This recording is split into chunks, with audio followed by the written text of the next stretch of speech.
बिस्मिल्लाहिर्रहमानिर्रहीम। अस्सलाम वालेकुम डियर स्टूडेंट्स। नाइन्थ मैथमेटिक्स में फर्स्ट यूनिट को हम स्टार्ट किए हुए हैं और लास्ट लेक्चर में हमने देखा था कि जी रैशनल और इरेशनल को कैसे डिफ़ाइन करते हैं। आइए उसी से स्टार्ट करते हैं, थोड़ा सा रिवाइज करते हैं। हमने डिफ़ाइन किया था कि जी रैशनल नंबर की जो हम यूजुअली पुरानी डेफिनेशन लेके चल रहे थे, उससे हम उसको डेसिमल फ्रैक्शंस में कैसे कन्वर्ट करते हैं। तो हमने कहा था कि जी रैशनल नंबर्स कौन से होते हैं। तो हमने डेसिमल फ्रैक्शंस को जब डिफ़ाइन किया और फिर देखा तो हमने कहा ऐसी सारी डेसिमल नंबर्स, ऐसी सारी डेसिमल फ्रैक्शंस जो टर्मिनेटिंग हो, और फर्स्ट स्टेप था कि जी वो टर्मिनेटिंग होनी चाहिए। सेकेंडली वो रिकरिंग हो। ऐसी आपकी डेसिमल फ्रैक्शंस जो टर्मिनेटिंग हो और रिकरिंग हो, उन दोनों को आपने जो है वो रैशनल नंबर्स का नाम दिया था। ओके, फिर इर्रेशनल नंबर्स को हमने क्या कैटेगराइज किया जी हमने कि जी इर्रेशनल नंबर किस कैटेगरी में आते हैं। सो इर्रेशनल नंबर्स, उसके लिए हमने कहा कि जी अगर आपके पास डेसिमल फ्रैक्शंस ऐसी हैं जो ना तो टर्मिनेटिंग हैं और ना ही रिकरिंग हैं, मीन्स के वो नॉन टर्मिनेटिंग तो हैं ही,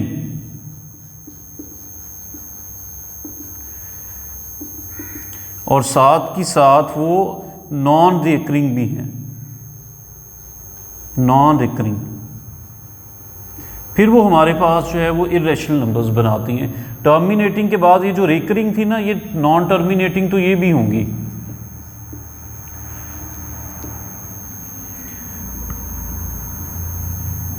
लेकिन ये ऐसी नॉन टर्मिनेटिंग होंगी जिसमें कोई एक नंबर या ग्रुप ऑफ नंबर्स जो है ना वो बार बार रिपीट हो रहे होंगे, पीरियोडिक होगी। कुछ आपके 3 हैं, 4 हैं, 5 नंबर्स जो हैं वो डेसिमल के बाद बार बार आ रहे होंगे। तो हमने रैशनल और इर्रेशनल को हमने इस तरह से जो है वो डिफ़ाइन किया था। अब हमारी एक्सरसाइज का जो वेरी फर्स्ट क्वेश्चन है उसमें हमें कुछ नंबर्स दिए हुए हैं और हमने बताना ये है कि वो रैशनल है या इर्रेशनल। और हमने डिस्कस किया था इर्रेशनल के केस में कि रैशनल की तो बहुत सारी एग्जांपल्स थी। इर्रेशनल के केस में हम एक सिंगल एग्जांपल लेते हैं कि जी square root of all prime numbers are irrational. जितने भी आपके प्राइम नंबर्स हैं उन सभी के आप स्क्वायर रूट लेंगे तो वो हमेशा इर्रेशनल होंगे। और वहाँ पे हमने इसकी एग्जांपल में लिखा था कि जी square root of 2 is irrational, square root of 3 is irrational, square root of 5 is irrational. जितने भी आपके प्राइम नंबर्स हैं, और प्राइम नंबर्स को डिफाइन जब हम करते हैं तो ऐसे सारे नंबर्स जो यूजुअली 2 डिस्टिंक्ट नंबर्स पे डिविजिबल हों, 1 एंड इटसेल्फ, एक वो 1 पे डिविजिबल हों, 1 पे तो सारे यूजुअली डिविजिबल होंगे और अपने आप पे डिविजिबल हों, उसके अलावा किसी और पे डिवाइड ना हो रहे हों। 2 है, 3 है, 5 है, 7 है, 11 है, 13 है, तो ये वो सारे नंबर्स हैं जो प्राइम नंबर्स हैं। और इन नंबर्स के आप स्क्वायर रूट लेते जाएंगे, square root of 11, square root of 13 and so on. जितने भी आपके प्राइम नंबर्स हैं उनके आप जो है वो स्क्वायर रूट लेते जाएंगे। ये सारे के सारे इर्रेशनल नंबर्स हैं। आते हैं हम अपने फर्स्ट क्वेश्चन की तरफ कि जी उसमें हमें क्या जो नंबर्स दिए हुए हैं जिनको हमने आइडेंटिफाई करना है, देखेंगे सिर्फ यही 2 बातें। सबसे पहली चीज़ जो हमने चेक करनी है, हम देखेंगे कि आइदर वो जो नंबर दिया हुआ है हमें, जो डेसिमल फ्रैक्शन हमें दी हुई है, आइदर वो टर्मिनेटिंग है या नॉन टर्मिनेटिंग है। अगर तो वो डेसिमल फ्रैक्शन टर्मिनेटिंग है, वो पॉइंट्स के बाद कुछ डिजिट्स के बाद वो एंड हो रही है, ख़त्म हो रही है, टर्मिनेट हो रही है, तो फिर तो वो डायरेक्टली रैशनल नंबर्स में आ जाता है। फिर तो आप उसको किसी दूसरी उसकी कोई चेकिंग करेंगे ही नहीं हम। तो सबसे पहली चीज़ हमने ये चेक करनी है कि जो आपको डेसिमल नंबर दिया हुआ है, आइदर वो पॉइंट्स के बाद वो टर्मिनेट है, हो रहा है, या वो आगे कंटिन्यू है, नॉन टर्मिनेटिंग है।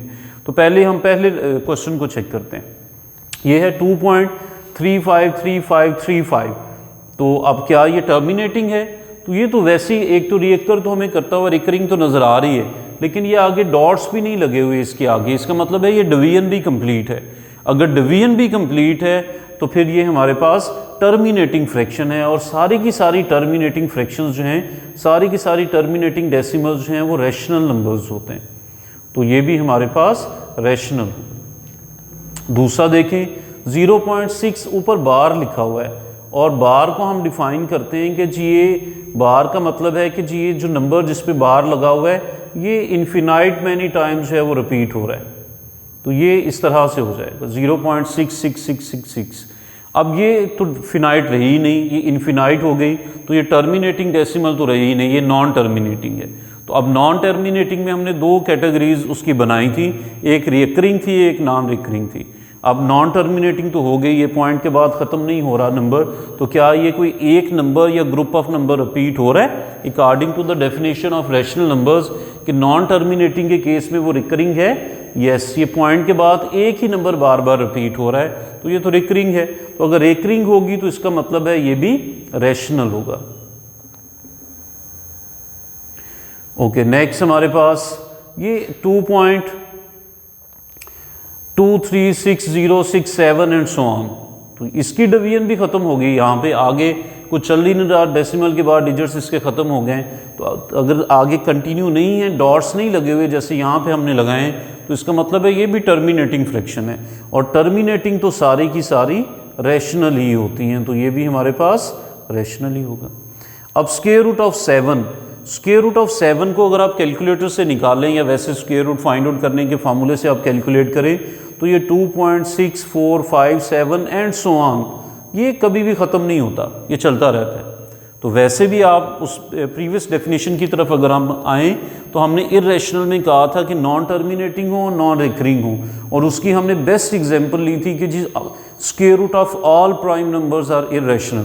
तो 7 भी तो एक प्राइम नंबर है, 7 भी अपने अलावा और 1 के अलावा किसी से डिवाइड नहीं होता, तो 7 प्राइम नंबर है, तो इट मीन्स इसका स्क्वायर रूट लिखा हुआ है, तो ये आप बेशक डिवाइड ना भी करें तो डायरेक्टली हम वहाँ से कंक्लूड कर सकते हैं कि 7 is a prime number and square roots of all prime numbers are irrational number.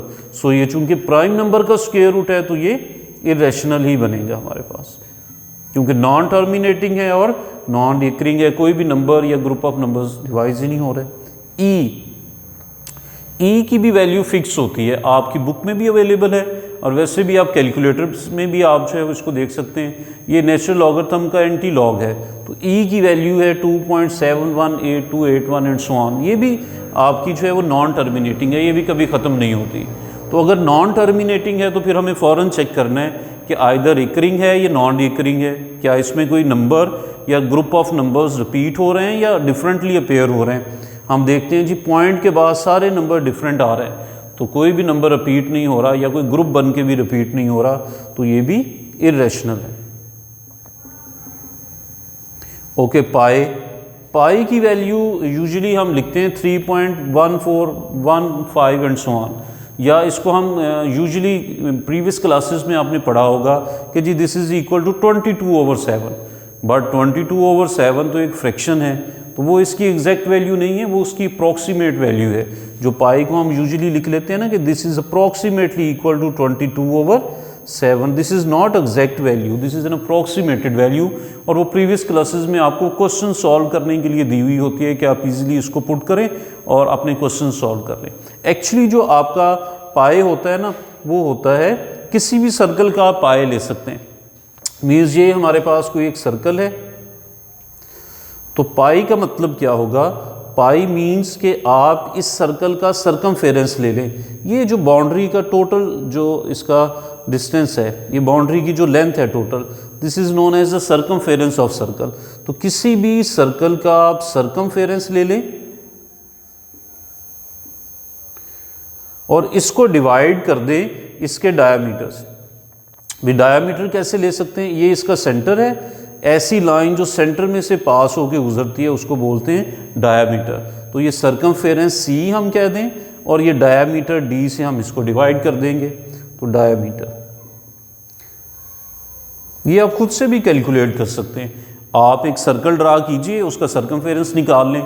कैसे, बड़ी सिंपल सी प्रैक्टिकली आप इसको परफॉर्म कर सकते हैं। एक धागा लें, सर्कल ड्रा करें, सर्कल के सर्कमफेरेंस के ऊपर जो है वो आप धागा जो है वो इस तरह इसके ऊपर रखते जाएं, वो सर्कल की पूरी लेंथ आपके पास आ जाएगी। वैसे तो सर्कमफेरेंस का फार्मूला होता है 2πr, मीन्स अगर आपको रेडियस पता है तो फिर, लेकिन वो पाए हमें फिर बीच में यूज़ करना पड़ेगा, तो हम इसलिए सर्कमफेरेंस प्रैक्टिकली इसका कैलकुलेट करते हैं। कैसे भी, आप इस सर्कल को ड्रा कीजिए, एक अब धागा या स्ट्रिंग कोई भी चीज़ आप लें और इसको इसके ऊपर धागे को जो है इसके ऊपर रखते जाएं। और इसके सर्कल तक जब कंप्लीट हो जाए तो वहाँ से आप उसको काट दें और उसकी लेंथ जो है वो आप स्ट्रेट करके स्केल के साथ आप उसकी लेंथ मेजर कर लें, वो लेंथ आपके सर्कल के सर्कमफेरेंस की लेंथ होगी। ओके, इसी तरह फिर आप उस स्ट्रिंग के साथ, धागे के साथ इसका डायमीटर या स्केल के साथ डायरेक्टली पॉइंट ए से पॉइंट बी तक ये डायमीटर होगा जो सेंटर में से लाइन गुजर रही है, ये डायमीटर कैलकुलेट कर लें। जब भी सर्कमफेरेंस को उस डायमीटर से डिवाइड करेंगे तो हमारे पास पाई की एग्जैक्ट वैल्यू आ जाएगी, which is not 22/7, it will be 3.141592 and so on. ये कैलकुलेशंस चलती जाएंगी। तो ये अगर ये चलती जा रही हैं तो हम देखते हैं कि भाई ये तो नॉन नहीं है। सो अगर नॉन टर्मिनेटिंग है तो फिर हमें चेक करना पड़ेगा कि जी आइदर ये रिकरिंग है या नॉन रिकरिंग है। उसके लिए देखते हैं कि डेसिमल के बाद कोई नंबर रिपीट हो रहे हैं या ग्रुप ऑफ नंबर रिपीट हो रहे हैं। नो, कोई भी नंबर रिपीट नहीं हो रहा, ना कि ग्रुप पीरियड्स की फॉर्म में रिपीट हो रहा है। तो इट मीन्स कि जो पाई की वैल्यू एग्जैक्ट आती है, जो कैसे कैलकुलेट करनी है, हमने सर्कल के सर्कमफेरेंस को उसके डायामीटर से डिवाइड करके, वो actually non terminating and non recurring एक नंबर अपेयर होता है। And such type of decimals are irrational. So ये एमसीक्यूज में भी आ सकता है क्वेश्चन, क्योंकि पाए जब स्टूडेंट सोचते हैं तो यूजुअली वो फौरन पहुंचते हैं जी pi is 22/7, but this is not the exact value of pi, this is an approximated value of pi. So आपने ये याद रखना है कि पाई की एग्जैक्ट वैल्यू के लिए हम किसी भी सर्कल को, उसके किसी भी सर्कल के सर्कमफेरेंस को उसके डायामीटर से डिवाइड करेंगे तो फिर हमारे पास पाई आ जाएगा। और वो मैंने बड़ी सिंपल सी आपको एग्जांपल दी, आप खुद अभी चेक कर सकते हैं। तो वो एक ऐसा नंबर आएगा जो कि नॉन टर्मिनेटिंग है और नॉन रिकरिंग है। So such type of decimals are known as irrational numbers. Okay जी, नेक्स्ट 7th पार्ट पे अगर आप मूव करें, उसमें 5 में स्क्वायर रूट ऑफ 11 ऐड हो रहा है। तो 5 तो हमें पता है रैशनल नंबर है, एक फिक्स नंबर है, लेकिन जब हम उसमें स्क्वायर रूट ऑफ 11 ऐड करेंगे तो फिर आप वो देखें, फ़ौरन आपको क्लिक करना चाहिए कि 11 is a prime number and square root of all prime numbers are irrational number. So irrational number किसी रैशनल नंबर में ऐड अप हो रहा है तो एज अ रिजल्ट ये सारा इरेशनल होगा। जब रैशनल नंबर में एक इरेशनल ऐड हो जाए तो वो रिजल्ट हमारे पास इरेशनल, क्योंकि इसका जो आंसर है वो नॉन टर्मिनेटिंग भी होगा और नॉन रिकरिंग भी होगा। Okay, next square root of 3 and square root of 13 both are prime numbers and square root of prime numbers are irrational. So ये भी हमारे पास इरेशनल होना चाहिए, क्योंकि 3 भी आपके पास प्राइम नंबर है और 13 भी, दोनों के स्क्वायर रूट्स लेंगे तो ये नॉन टर्मिनेटिंग और नॉन रिकरिंग आपके जो फ्रैक्शंस हैं, डेसिमल्स हैं, वो अपेयर होंगे। तो उनका सम भी नॉन रिकरिंग और नॉन टर्मिनेटिंग होगा, तो ये भी इरेशनल नंबर होगा।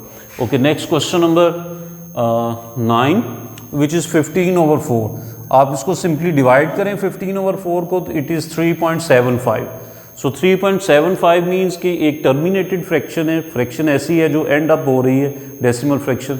सो such fractions are known as rational numbers. जो टर्मिनेट हो जाएं, वो जितनी मर्जी दूर जाके टर्मिनेट हों, लेकिन अगर वो कंप्लीट डिवाइड होके ख़त्म हो रही हैं तो हमारे पास रैशनल्स हैं। ओके, इसको आप सॉल्व कर सकते हैं। ये बड़ा वो फेमस फार्मूला है हमारे पास, a minus b and a plus b. So इसको अगर आप करें तो this is a square means 2 square minus b square which is square root of 2।